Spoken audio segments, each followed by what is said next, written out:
ایران اور بھارت کے تعلقات کے تناظر میں ایک بہت بڑا ایک میجر سیٹ بیک ہے۔ اب یہ خبر ایک اور سامنے آئی ہے جس میں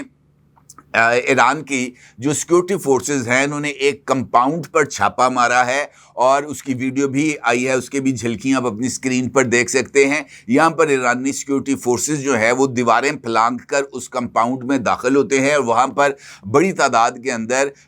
ڈبوں میں سے چیزیں نکالی جا رہی ہیں، اور ایرانی حکام کے مطابق یہ وہ ساز و سامان ہے جو ڈرونز تیار کرنے کے لیے ممکنہ طور پر استعمال ہوتا ہے، اور یہاں سے بڑی تعداد میں انڈینز اور افغانیوں کو گرفتار کیا گیا ہے جو کہ ایران میں ایک اور حملے کی ممکنہ طور پر تیاری کر رہے ہیں۔ تو لہٰذا یہ جو سچویشن ہے یہ اس بات کی طرف اشارہ کر رہی ہے کہ اس خطے کے ممالک اور خاص طور پر سرکردہ ممالک جس میں رشیا ہے، پاکستان ہے، چائنا ہے اور ایران ہے، یہ انڈیا سے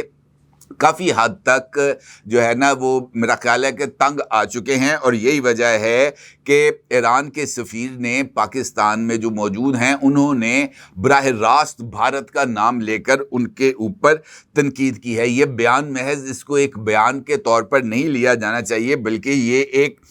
سفارتی وارننگ یا جسے ہم کہتے ہیں نا ٹاٹا گڈ بائے کا ایک اعلان ہے، جس سے واضح ہوتا ہے کہ پاکستان اور ایران اب ایک مشترکہ اسٹریٹجک پوزیشن لے رہے ہیں جس میں بھارت کو خطے میں جاسوسی ایجنٹ یا پراکسی کے طور پر دیکھا جا رہا ہے، اور یہی وجہ ہے کہ بھارت کو اس کلوز ڈور میٹنگ کے اندر جو ہے نا وہ مدعو نہیں کیا گیا۔ اس میٹنگ کا جہاں تک مجھے اغراض و مقاصد اگر میں اس کو دیکھوں تو وہ مجھے موجودہ صورتحال میں چائنا کا یہ جو بیلٹ اینڈ روڈ انیشیٹو ہے اس کی ایکسپینشن اور اس کے ساتھ ایک بائیلیٹرل کوارڈینیشن کی طرف اشارہ کرتا ہوا نظر آ رہا ہے۔ مجھے ایسے لگتا ہے کہ ممکنہ طور پر مشرقی ایشیا اور سینٹرل ایشیا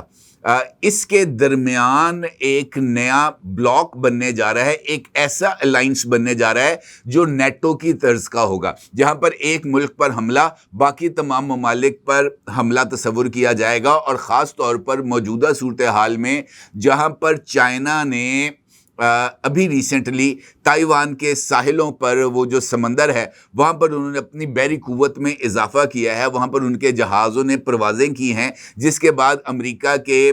جو سیکرٹری خارجہ ہیں مارکو روبیو انہوں نے اور American vice president D J Vance انہوں نے اس بات کا اظہار کیا ہے کہ چین جو ہے وہ خطے میں کشیدگی بڑھا رہا ہے، تو کچھ ایسی نئی ڈیولپمنٹس اس خطے میں ہو رہی ہیں جو خطرے کی علامت بن رہی ہیں ویسٹ کے لیے، اور اب انڈیا واضح طور پر اس بلاک سے تو نکل گیا ہے۔ اب جو ہے انڈیا اس نے اپنے لیے جو ایک نیا اسٹریٹجک پارٹنر یا الائی تلاش کیا ہے وہ اس نے اسرائیل کو تلاش کیا ہے، اور بھارت اسرائیل کے درمیان جو دفاعی تعاون بڑھتا جا رہا ہے اس کے نتیجے میں رشیا نے بھی بھارت سے علیحدگی اختیار کر لیا، کیونکہ جس طریقے سے جو سیکرٹ جو ڈیٹا ہے وہ لیک ہو کے اسرائیل تک جا رہا ہے، تو باقی ممالک بھی یہ سوچتے ہیں کہ اگر ہمارے انڈیا کے ساتھ کوئی گفتگو ہو رہی ہے تو وہ والا ڈیٹا بھی لیک ہو کے کہیں امریکہ یا اسرائیل نہ پہنچ جائے، تو اب صورتحال بدل گئی ہے۔ اسی تناظر میں جس طرح میں نے آپ سے گزارش کی ہے، گفتگو کے آغاز میں ایک جانب ایرانی وزیر دفاع کا دورہ ہے، اس کے ساتھ ساتھ ایران کی مسلح افواج کے chief of staff major general Abdul Rahim موسی کا ٹیلی فونک رابطہ ہے، اور اسرائیل کے خلاف جنگ میں پاکستان کی حمایت اور پاکستان کی عوام کا انہوں نے شکریہ بھی ادا کیا ہے۔ ایران کے سرکاری خبر رساں ادارے نے اس بات کی تصدیق کی ہے کہ یہ ایک ٹیلی فونک کنورسیشن ہوئی ہے، اور اس میں ایران نے اسلام آباد کے بہادرانہ موقف کی تعریف بھی کی ہے، اور ان کا یہ کہنا تھا کہ پاکستان ہر طرح کے دباؤ سے آزاد ہو کر وہ اقوام متحدہ، سلامتی کونسل، OIC اور اپنی جو ہے سفارتی سطح پر اس نے ایران کا بہت زیادہ کھلا ڈلا ساتھ دیا ہے، جس پر انہوں نے کہا جناب ایران آپ کے اس ساتھ کو کبھی فراموش نہیں کرے گا۔ اسی طرح پاکستان میں ایران کے سفیر ہیں ڈاکٹر رضا امیری، انہوں نے کل جیو کے ایک شو ہے جرگا، سلیم صافی صاحب اس کو ہوسٹ کرتے ہیں، اس میں انہوں نے شرکت کی، اور انہوں نے اس پروگرام کے اندر واضح طور پر اظہار کیا ہے بھارت سے ناراضگی کا ان الفاظ میں۔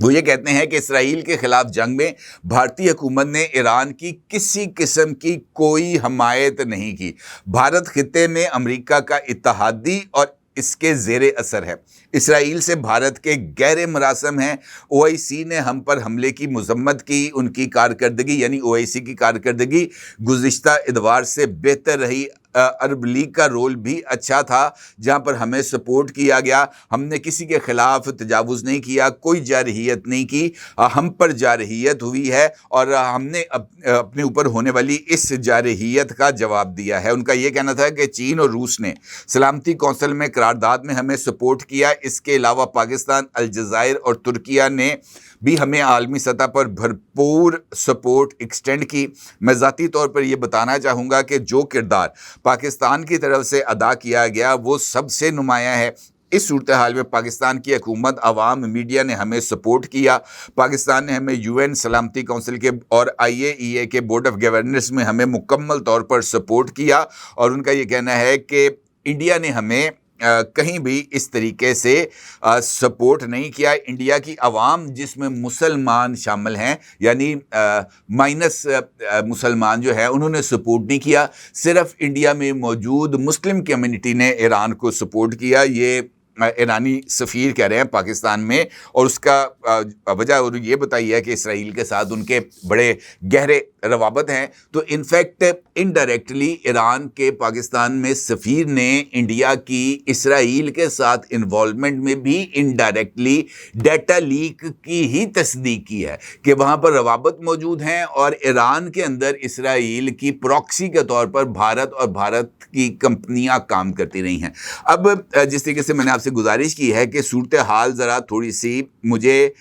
نظر آ رہی ہے بگڑتی ہوئی، کیونکہ بھارت، اسرائیل اور امریکہ کا گٹھ جوڑ مسلم دنیا میں ایک نئے خطرے کے طور پر دیکھا جا رہا ہے۔ اور چونکہ انڈیا اس وقت اسرائیل کی پراکسی ہے اور اسرائیل امریکہ کی پراکسی ہے، تو اس کا مطلب یہ ہے کہ بھارت کو مستقبل میں کسی مسلم ملک، پاکستان ہو، ایران ہو یا چائنا ہو، اس پر حملے کے لیے یا ان کے خلاف تخریبی سرگرمیوں کے لیے انڈیا کو استعمال کیا جائے گا، بالکل ویسے ہی جیسے ایران کی ایٹمی سائٹس پر حملے کے لیے امریکہ نے انڈین ایئر سپیس کو استعمال کیا۔ B-2 بمبارڈ طیارے جو بنکر بسٹر بم لے کے آئے تھے، انہوں نے انڈین ایئر سپیس کو استعمال کرتے ہوئے جو ہے وہ ایران پر بم گرائے۔ اسی طریقے سے ایک برطانوی طیارہ F-35 گزشتہ 15 دن سے کیرلا میں کھڑا ہے، اور اس کے بارے میں بھی کوئی عجیب و غریب قسم کی چیزیں سامنے آ رہی ہیں۔ تو بہت سارے اب ایسے ایسپیکٹس ہیں جو نہ صرف کھل کے سامنے آ رہے ہیں، بلکہ اس کے نتیجے میں انڈیا اور انڈین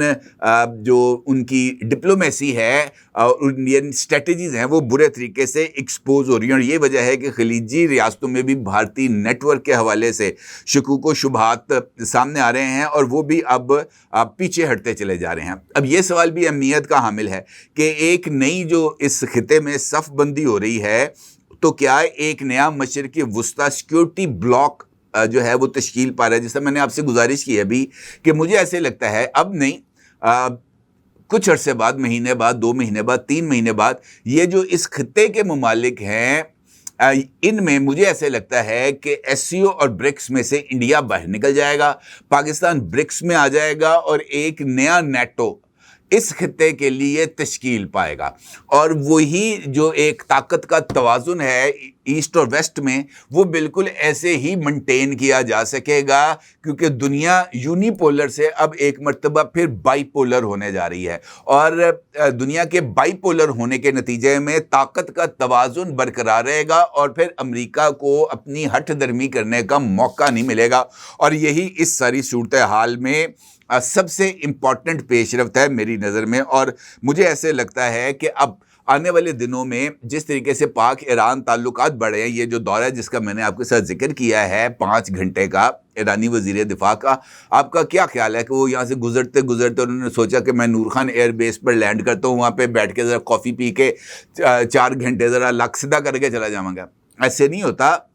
یہ جو تعلقات کے اندر جو تبدیلی آتی ہے، اس میں ہر ایک لمحے پر آپ کو نئی سے نئی حکمت عملیاں بنانا ہوتی ہیں۔ امریکہ بار بار اس بات کا اظہار کر رہا ہے کہ وہ ایران کو ابھی بھی اس نے ریڈ سرکل کیا ہوا ہے۔ اسرائیل سے ہر دوسرے دن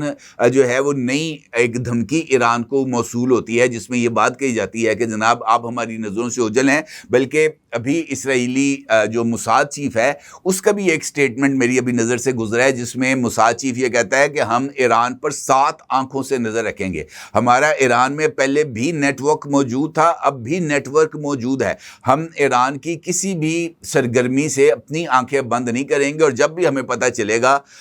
ہمیں اس بات کا واضح طور پر اشارے ملیں گے کہ ایران ریڈ لائنز جو ان کے بقول ہیں اس کو کراس کر رہا ہے، تو ہم دوبارہ حرکت میں آئیں گے اور ایران کو سبق سکھائیں گے۔ تو اس کا مطلب یہ ہے کہ ایک مستقل وار لائک سچویشن اس خطے میں ڈیولپ ہو رہی ہے، اور اس وار لائک سچویشن کے اندر اس خطے کے ممالکہ ایک دوسرے کے ساتھ پازیٹیو کوارڈینیشن نہ صرف بہت زیادہ اہمیت کا حامل ہے، بلکہ یہ اس خطے کو جنگ سے بچانے کے لیے اور امریکہ کے دباؤ سے اس خطے کو آزاد کرانے کے لیے بہت زیادہ معاون ثابت ہوگا۔ انڈیا کی البتہ بینڈ بجے گی، کیونکہ چین بھی اب چین کے ساتھ ان کا پہلے ہی کوئی اتنا زیادہ اچھے تعلقات نہیں ہیں، رشیا کے ساتھ تعلقات تھے وہ بھی خراب ہو گئے ہیں، پاکستان کے ساتھ تو ویسے ہی 36 کا آنکڑا ہے۔ تو انڈیا مجھے ایسے لگتا ہے کہ جیسے نہ صرف آئسولیٹ ہو گیا ہے، بلکہ انڈیا کے لیے اب اپنے آپ کو ایک متوازن ملک کے طور پر سامنے لانا شاید اس کے لیے ایک بہت زیادہ کٹھن اور مشکل مرحلہ ہے، جو شاید اس سے وہ عہدہ برا نہ ہو سکے۔ اپنے جگہ ضرور اظہار کیجیے گا۔ آپ کو بہت شکریہ۔ اللہ حافظ۔